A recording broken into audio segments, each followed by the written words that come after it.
Hi, everyone.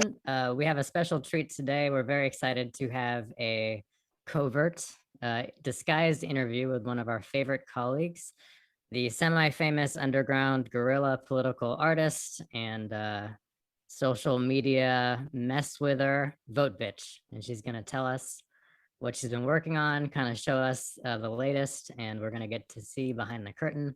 Not really, but see what she's up to. Hi, guys. Hi. Hello. Thanks for Yes, joining this is us. our first disguise interview, and that'll be pretty nice to see. Well, I'm ready to reveal myself, and if you'd like to take a look. We Wow. didn't know you were gonna show your face. Oh, wow. Behind all the right. This is logo. big. The look behind the logo. There we go. Nice. I love it. Yeah. So would you mind, maybe you could provide us, we provide a little bit of an intro, but essentially your work with your campaign online, your social media campaign with VoteBitch got tremendous buzz pre-election during the last presidential election. And maybe there's some things that you could share with us from those materials that you created, and maybe tell us a little bit about that journey. Would be wonderful. Yeah, my pleasure. Well, I started doing this in 2018 as a class project. And do you want me to share my screen? Yeah, that'd be great. Can I do that? Go ahead. Yes, you should be able to now. Yeah, that'd be nice. Share See the screen. material.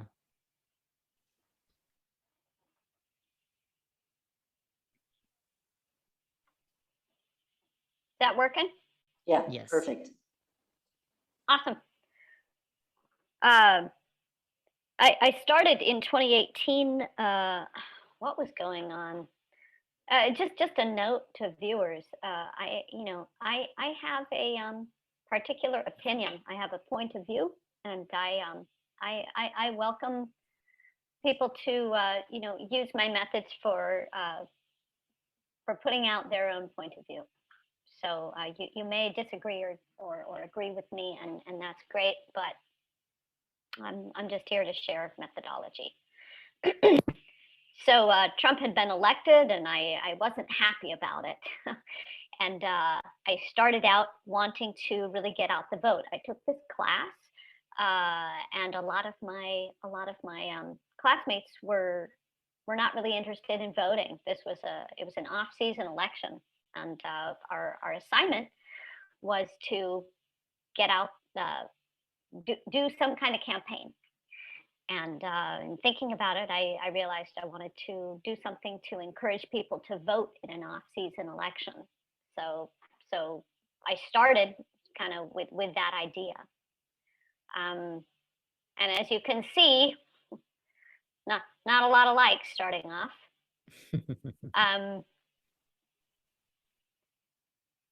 Started out showing process.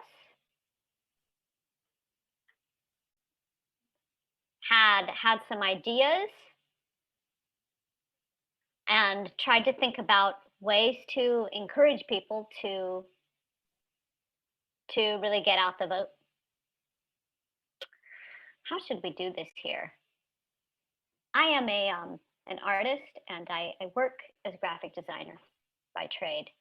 So I started thinking about how can I utilize that to get people interested in this. I started out thinking about some ideas. One of the ideas I had was a drinking fountain, talking about environmentalism,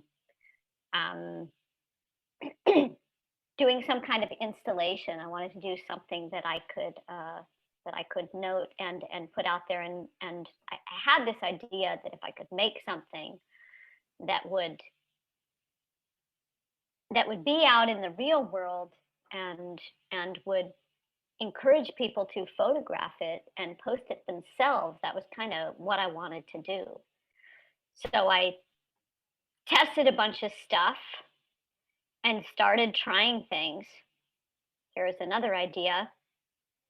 I loved this idea of a dog turd, because I just thought the U.S. democracy right now at the time was just kind of a shit show, and I had this idea for a turd, and I just love this idea. Another idea: please clean up after your democracy, like a little doggy bag. How am I going to do this? Just kind of noting my process, and then I started making stuff, showing my process. Literally cutting out paper stencils. I love it. One thing I did find was that it was good to, as I'm sure a lot of people know in social media, it's good to just post more things rather than fewer things. So it doesn't really matter if you have this amazing thing to post, just post something. You're going to be better off posting every day. I decided I want to do an installation with this dog turd idea. I was so into this.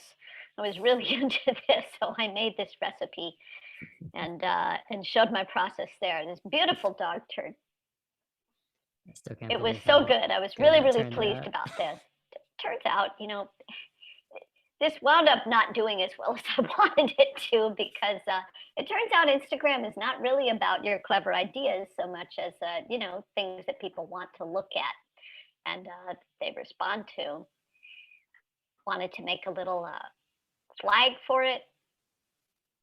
Got some spray chalk, started messing around with that, and there's the final piece. I was Amazing. really excited about this. As you see, 15 people liked it. And this was several weeks into the process. So it was disappointing. I'm not going to lie. Humble beginnings. I mean, Yeah, come on. That was and a good and a- idea. It's Yeah, really clever. amazing idea.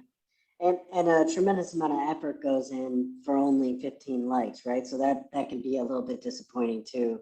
Something that would seemingly be instantly viral, right? As far as the composition, what you created, and what I find, especially in the first couple examples that you provided, the water fountain, and then this is Josh mentions this when he talks about data visualization, and some of the art that he brings up is like the hyper real that we've talked about a lot. And you have a way of you're coming up with ideas that are super familiar and then turn them 180 degrees, right? And these ideas are universally understood by a huge demographic of individuals, which is really hard to do. Is there any way in which your process goes where you're able to zero in on these things where they're kind of just universally understood and resonate with essentially everybody? Like dog poop on the ground resonates with everybody. Like there's everybody, especially anybody in an urban area, but it resonates with everybody. A water fountain that says hazardous drinking water. I mean, these things resonate with everybody. They hit a universal demographic. Is there any process, or is there anything that leads you to being able to find things like that resonate so universally? Yes. The thing that you have to do is if you want to come up with a good idea, come up with a lot of ideas. So what I always try to do in my work in this area, and also in the design work that I do, is I come up with 100 ideas, and then I test them. So just to go back here, and I hope haven't really done an interview like this before. I hope I'm not making y'all crazy, but something like this, if I wanted to come up with something that was really going to work and resonate, I had about 20 of these, right? Are you concerned about environmental health and safety standards? Are you concerned about air and water standards? Are you concerned about the environment? That sort of thing. And I took them home and I tested them with, 10 different friend and family members. And, Nice. sometimes things you think are working, it's like, get it?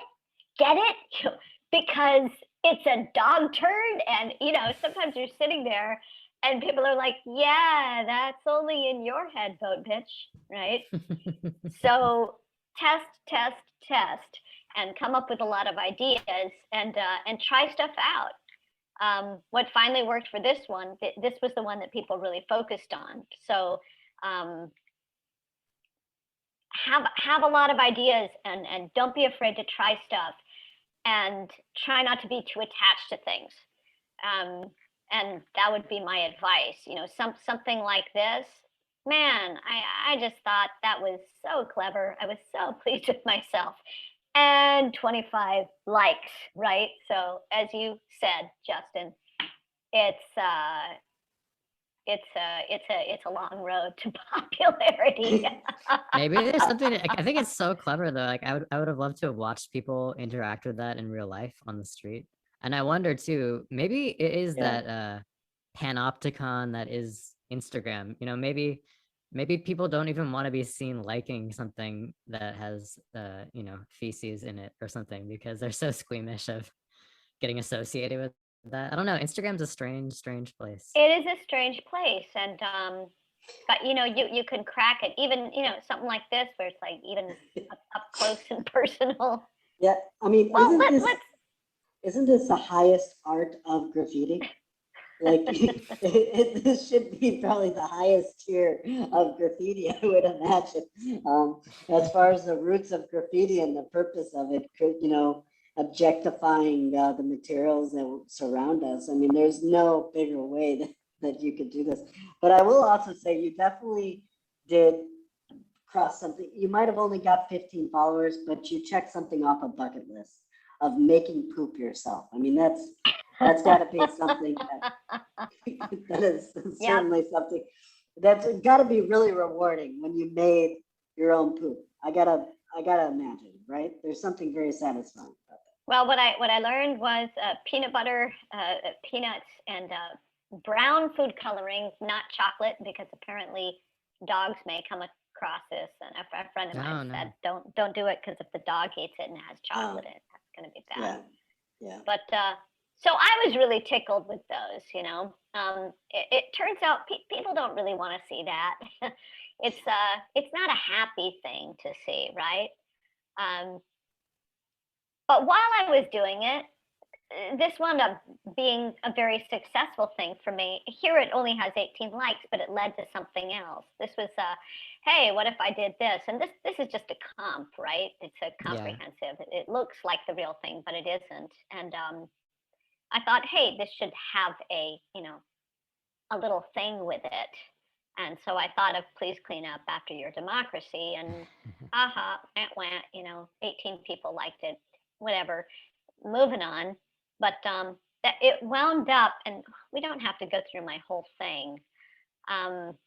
It wound up being something that became very popular. I wound up turning it into kind of my first big hit, which was these signs. Please clean up after your democracy. So I made myself a website and offered it for download. And this was kind of the first piece that I had that people really responded to. So, you know, I've gone from 18 likes on something to 344 likes a couple weeks later. So that kind of felt pretty big.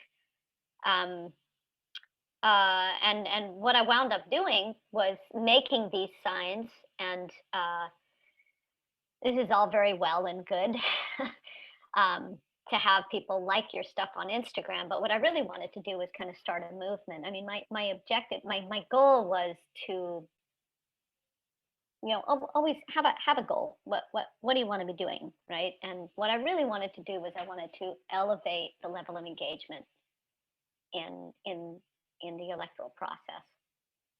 That's a pretty lofty goal, but that's really what I wanted to do. And what I set out to gamify it and make it a fun thing so that people could kind of, you know, do this hunting and searching. And so this was kind of, I didn't really set out to be a street artist with this, but it wound up being the case. So I made these signs, and then I thought, I'm gonna just put them around, and put them out in the real world and see if I can get other people to find them and post them. I created my own hashtag.